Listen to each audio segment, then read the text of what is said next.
वक्त आ जाएगा, लोग खुद बताएंगे कि वो कौन था जो ये सब कुछ कर रहा था, क्योंकि इस रीजन के सबसे बड़े लीडर को मारने की कोशिश की गई है। ये कोई मजाक नहीं है और ना ही ऐसा होता है कभी कि लोग किसी के ऊपर इतना एतबार करें कि उसकी खातिर लोग रात को सड़कों के ऊपर बाहर निकल आ जाएं।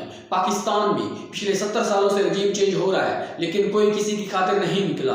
भुट्टो के दौर में कोई नहीं निकला, बेनज़ीर की दफ़ा कोई नहीं निकला, नवाज शरीफ की दफ़ा कोई नहीं निकला, राजा परवेज रज़ा गिलानी की खातिर कोई नहीं निकला।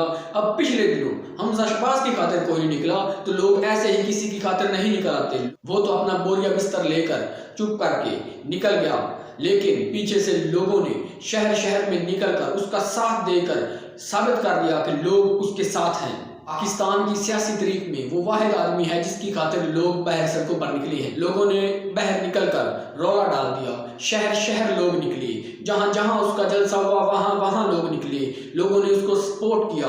तो उसे मारने की कोशिश की गई है या साजिश की गई है।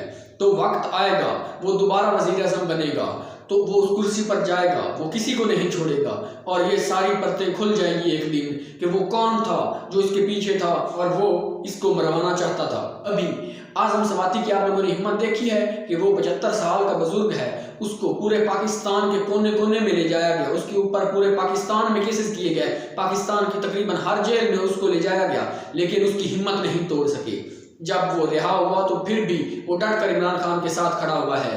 तो वो हिम्मत उसको कहां से मिलती है? वो हिम्मत उसे इमरान खान की तरफ से मिलती है। तो सोचिए कि इमरान खान की हिम्मत क्या होगी। तो वो लोग जो इमरान खान से मोहब्बत करते हैं वो इस यूट्यूब चैनल को सब्सक्राइब करें ताकि आपको मजीद नई अपडेट्स मिल सके इमरान खान और पीटीआई के बारे में। शुक्रिया।